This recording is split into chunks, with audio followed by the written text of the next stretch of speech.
కొన్ని జీవిత కథలు వింటే మనసు భారంగా మారిపోతుంది.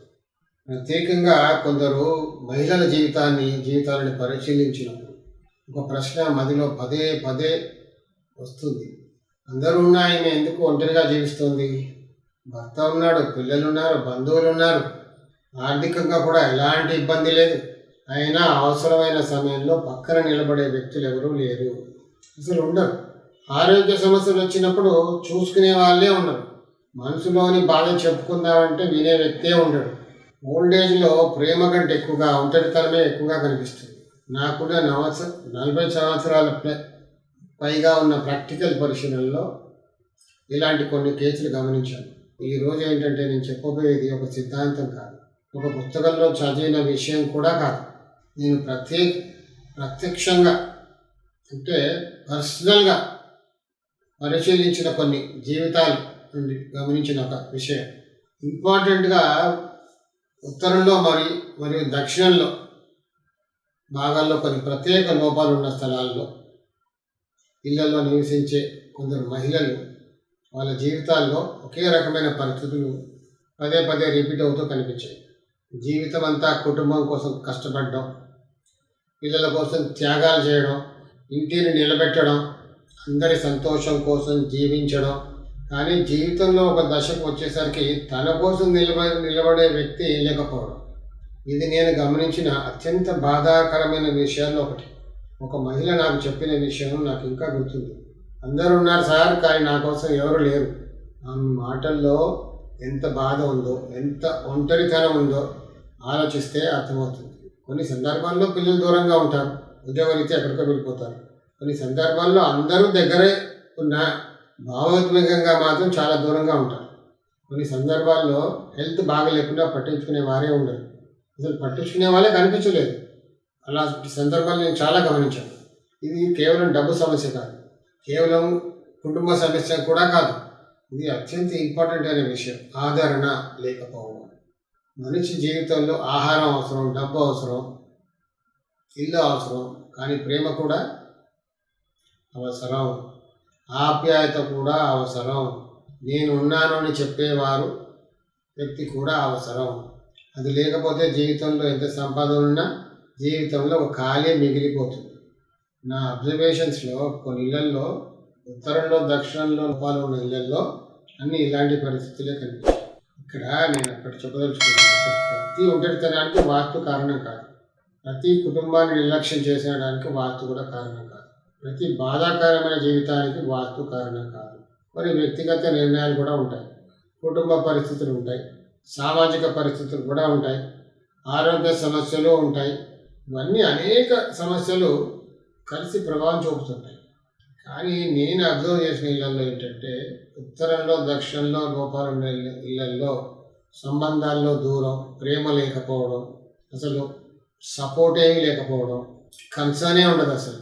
అందుకే నేను ఏమంటుంటానంటే వాస్తు అంటే కేవలం సంపద కాదు, వాస్తు అంటే కేవలం ఉద్యోగం కాదు, వాస్తు అంటే ఊరికే సంపాదించి తినడం కాదు, లగ్జరీగా బ్రతకడం కాదు. వాస్తు అంటే కుటుంబ బంధాలు కూడా, మనుషుల మధ్య ప్రేమ కూడా, ఒకరిపై ఒకరికి ఉండే బాధ్యత కూడా, ఇంట్లో ఉండే ఆ అటాచ్మెంట్ వాతావరణం కూడా. అందుకే ఇంటిని పరిశీలించేటప్పుడు ఉత్తరం దక్షిణం, వీధి పోట్లు, ఖాళీ స్థలాలు, ఎత్తుపల్లాలు, గుమ్మాలు, కిటికీలు, వీధి పోట్లు ఏమైనా ఉన్నాయా, ఇవన్నీ కూడా పరిశీలించాలి. అప్పుడే ఏంటంటే ఆ ఇంటి గురించి సరైన అవగాహన అంటూ కలుగుతుంది. ఈ వీడియో చేస్తున్న ప్రతి ఒక్కరికి నా చిన్న రిక్వెస్ట్ ఏంటంటే, మీ ఇంట్లో ఉన్న ఓల్డ్ లేడీస్ని, తల్లిని, అమ్మమ్మని, నానమ్మని, మీ జీవితం కోసం ఎన్నో త్యాగాలు చేసిన మహిళలను ఒక్కసారి ప్రేమగా పలకరించండి. వారితో కొంత సమయం గడపండి, వారి మాట వినండి. మనిషికి కావాల్సిన డబ్బు కాదు, మనస్ఫూర్తిగా పలికే ఒక మాట, మనస్ఫూర్తిగా వెంబడుండి వినే ఒక మాట, నేనున్నాను అని ఒక ఆశ కల్పించే మాట. సాయిరక్ష ఫౌండేషన్ కోర్స్ అనే ఒక కోర్సు నేను డిజైన్ చేశాను. 40 years అనుభవంతో, నాకున్న ఈ 40 years అనుభవంతో ఫౌండేషన్ కోర్స్ అనేది ఒక డిజైన్ చేశాను. Foundation course plus 5 levels. అంటే ఇవాళ 5 లెవెల్స్ అంటే 1, 2, 3, 4, 5 అని వేరే లెవెల్స్. ఇవన్నీ కూడా అడ్వాన్స్ లెవెల్స్. ఫస్ట్ అయితే ఫౌండేషన్ ఉండాలి. ఏ సబ్జెక్ట్ కన్నా ఇల్లు కట్టుకున్నా మనకు ఒక ఫౌండేషన్ గట్టిగా ఉండాలి. ప్రతి సబ్జెక్ట్కి ఫౌండేషన్ గట్టిగా ఉంటేనే మిగతా లెవెల్స్ అనేవి కూడా వెళ్ళచ్చు. సో విశ్వకర్మ వాస్తు శాస్త్రంలో ఫౌండేషన్ ప్లస్ 5 లెవెల్స్ ఉంటాయి. మను, తర్వాత మయ, త్వస్త, శిల్పి, విశ్వజ్ఞ, ఈ 5 లెవెల్స్. ఇవన్నీ కూడా అడ్వాన్స్ లెవెల్స్. ఫస్ట్ ఫౌండేషన్ అయిన తర్వాత మనం ముందు మిగతా లెవెల్స్కి వెళ్దాం. ఫౌండేషన్ లెవెల్ ఏంటంటే బేసిక్ నుంచి స్టెప్ బై స్టెప్గా ఎక్స్ప్లెయిన్ చేస్తాం. ఫౌండేషన్ లెవెల్ ఏముంటాయి? డైరెక్షన్స్ ఉంటాయి, కంపాస్ ఉంటుంది, ప్లాట్ సెలెక్షన్ ఎలా చేసుకోవాలో ఉంటుంది, వీధి పోర్ట్లు, రోడ్ ఇన్ఫ్లుయెన్స్ ఎలా ఉంటుంది, అలాగే ఖాళీ స్థలాల ఎఫెక్ట్ ఏముంటుంది, water positions, sump positions, septic tank positions, over tank positions, ఎత్తు పొలాలు అంటే భూమికి ఎత్తు పొలాలు, మెయిన్ డోరు, ప్లాట్ ఎక్స్టెన్షన్స్, మూలలు స్క్వేర్గా ఉండాలా, రెక్టాంగిల్ ఉండాలా, ఏ మూల పెరిగి ఉండాలి, ఏ మూల తరిగి ఉండాలి, ఏ మూల పెరిగితే ఏముంటుంది, ఎఫెక్ట్ ఏముంటుంది, ఆ మూలని ఎలా సరి చేసుకోవాలి, గుమ్మ ఎలా పెట్టుకోవాలి, వచ్చే స్థానం, నీచే స్థానం, మధ్య స్థానం ఎలా ఉంటుంది, ఎక్కడ పెట్టుకుంటే మంచి రిజల్ట్ వస్తుంది. ఇలా చాలా విషయాలు ప్రాక్టికల్గా నా ప్రాక్టికల్ అబ్జర్వేషన్స్ అంతా కూడా మీతో షేర్ చేస్తాను. ఇది ఒక బ్లైండ్ బిలీఫ్ కోర్స్ కాదు, భయపెట్టే కోర్స్ కూడా కాదు. దీనికి ఏంటంటే అబ్జర్వేషన్, అండర్స్టాండింగ్ కావాలి. ఇందులో ఎవరెవరు జాయిన్ అవ్వచ్చు? ఎవరైనా జాయిన్ అవ్వచ్చు. ఇదే ముందే చెప్పాను, కుల మతాలతో సంబంధం లేనటువంటి శాస్త్రం ఇది విశ్వకర్మ వాస్తు శాస్త్రం. ఆడ మగ ఎవరైనా జాయిన్ అవ్వచ్చు.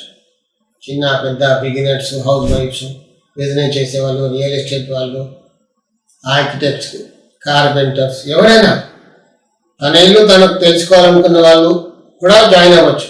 నా ఇల్లు నేను ఎలా చేసుకోవాలి, కొత్తగా ఇల్లు కట్టుకునే ముందు వాస్తుశాస్త్ర అవగాహన ఉంటే బాగుంటుంది అనుకునే వాళ్ళు ముందుగా వాస్తుశాస్త్రాన్ని అర్థం చేసుకున్న తర్వాత ఇల్లు కట్టుకోవాలి. ఎంతో కష్టపడి కష్టపడి డబ్బు సంపాదిస్తాం. హడావుడిగా ఒక ప్లాట్ కొనుక్కునేసి ఎవరిపైన డిపెండ్ అయ్యి కట్టేసుకునే కంటే మనకు కూడా కొంచెం ఫండమెంటల్ నాలెడ్జ్ ఉంటే అప్పుడు ఇల్లు కరెక్ట్గా కట్టుకోవడానికి అవకాశం ఉంటుంది. అంటే ఫౌండేషన్ కూడా చదవగానే మీరు మొత్తం ఎక్స్పర్ట్ అయిపోతారని కాదు, అట్లీస్ట్ ఆ అవేర్నెస్ అంటూ క్రియేట్ అవుతుంది. That will help you a lot. Vishwakarma vastu shastra ఒక మహాసముద్రం లాంటిది. సో 40 సంవత్సరాలుగా నేను నేర్చుకున్నది, నేను గమనించింది అన్ని కూడా మీతో షేర్ చేసుకుంటాను. అందుకే ఈ కోర్స్ ప్రారంభిస్తున్నాను. వాస్తు శాస్త్రాన్ని కరెక్ట్గా అండర్స్టాండ్ చేసుకుంటే హౌస్ ప్లానింగ్ కూడా కరెక్ట్గా చేసుకోవచ్చు. మీరు కూడా విశ్వకర్మ వాస్తు ఫౌండేషన్ కోర్సులో జాయిన్ అవ్వాలి అని అనుకుంటే ఇప్పుడే రిజిస్టర్ చేసుకోండి. సీట్స్ లిమిటెడ్గా ఉంటాయి. ఫౌండేషన్ కోర్స్కి రిజిస్ట్రేషన్ అని open. You can make your tomorrows better tomorrows. Course ఎప్పుడు స్టార్ట్ అవుతుంది అనేది డేట్ అనౌన్స్ చేస్తాం.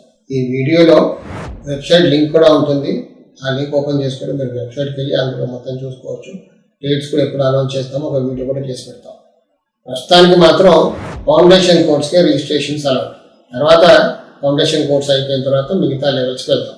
ఫౌండేషన్స్ టు మాస్టరీ క్లాసెస్ వరకు వెళ్తాం. సైడ్